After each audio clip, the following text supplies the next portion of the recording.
Seriously, folks, can I be serious for a minute?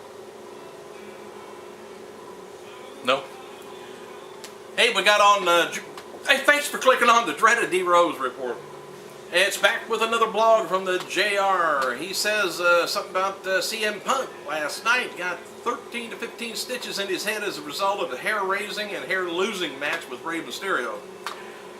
This match essentially, he said, restarted after Punk got busted open and needed medical attention, and it got restarted. Punk resembled the Dynamite Kid and took off with an offensive to compete even in another gear, he said.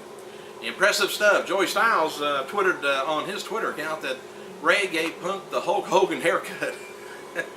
That was just downright mean from Stocky Balboa. Anyway, Ross also said he liked the announcer banter back and forth at each other where it was like a love fest or whatever. But he said that he got legitimately angry when Paul Heyman, he was doing the announcing. And Randy Orton apparently had a shoulder injury, he says. I can't be sure the seriousness of the injury. He said it really had a profound effect on the pay-per-view, and Orton Edge match ended as it, best it could have, I guess, by most standards. Orton, obviously in excruciating pain, gutted it out, to his credit. After the match, the show seemed to be kind of valley somehow until the final bout. But if it was Randy's shoulder, he says. It won't be the first time RKO has suffered injuries, though. All right. This is F4WOnline.com says, while an injury isn't confirmed, there is talk last night after last night's Over the Limit pay-per-view that Ted DiBiase may have been hurt in the match with R-Truth and possibly hurt at last week's Raw. There were some spots planned for Ted's match with R-Truth last night that just didn't happen, and some of them included involvement with Virgil. Just kind of leave that up in the air. We'll find out tonight about all the injuries, but there were some, and I think I've got some more information down here later. As soon as I get to it. Former WWE diva Maria was seen at Maxim's Hot 100 party recently in Los Angeles, California. Former WWE diva Stacy Keibler was also there. Oh, that'd be a nice pair. WWC down in Puerto Rico.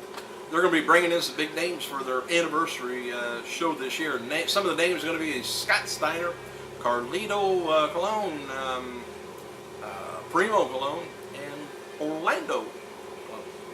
Sheldon Benjamin, Tommy Dreamer, Judas Macias, and Tony Atlas. You want to know where he was laughing lately at?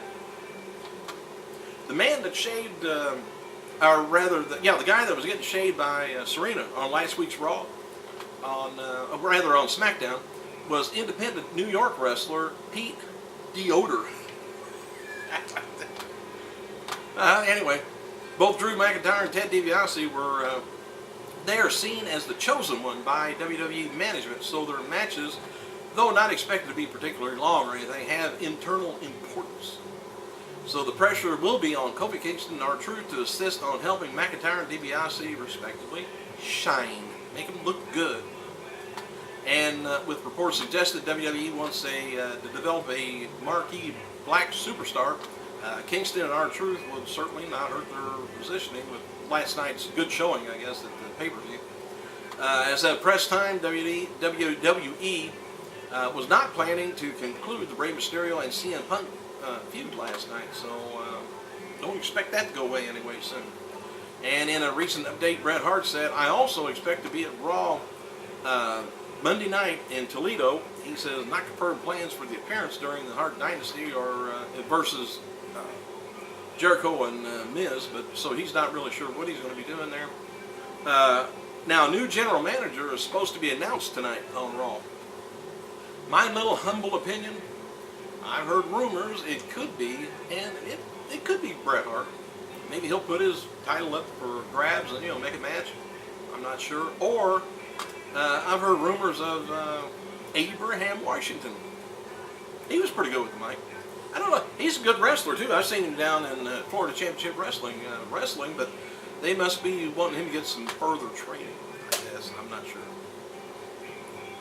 Former WWE diva, she was featured last night on the Celebrity Apprentice. If you didn't see her, she was talking about her helping her favorite charity and things like that. And Bret Michaels won, by the way. The security guys that Batista was knocked off the railing on the last night's pay-per-view during the match with Cena was several local independent wrestlers, including Conrad Kennedy III and Brian Bender. Good start. WWE's announced details for the company's Maximum Impact 3. It's a UK tour in January 11th. This is TNA now. Ric Flair, he's going to be joining the heavyweight champion Rob Van Dam and charismatic enigma Jeff Hardy on the tour. And the first time these men will be appearing in England as TNA stars. Also for the tour is going to be British stars Desmond Wolfe and Doug Williams. Former tag champions Beer Money and Beautiful People of Knockouts are going to be there.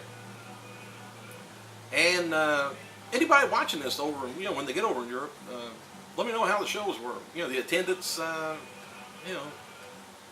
they were good, bad, how long they were, things like that. TNA President Dixie Carter said on her TNA website, the United Kingdom continues to be TNA's hottest fan base in the entire world. We've been enjoying great success, bringing ourselves live to the experience there at the UK fans over the past 3 years. And now it's becoming a tradition for myself and other wrestlers on the tour. It has been our favorite experience of the year. So now Steve Brown knows you guys enough. Maybe you'll buy a ticket and come on back to see him. Flair added, those were the good nights like no other in the UK I've ever seen. Woo! Anyway, the tour includes, by the way, January 27th, Glasgow, Scotland, and 28th, Manchester, England, and the 29th in January, Wembley Arena. TNA star Ric Flair recently spoke to the Minnesota Duluth News Tribune to promote the upcoming tour live in that region. And here's some of the highlights, lowlights, whatever you want to call it of it. Flair said retiring at WrestleMania 24, he says, I don't know what I thought at the time, but he says, remember that it was WWE's deciding to retire Ric Flair. Obviously, it was an emotional thing for myself and Sean and my fans. And so he's just saying it wasn't his idea to retire. Coming out of retirement, he says the athlete in question is the only person that truly knows if they are ready to retire. No one else. Only he knows.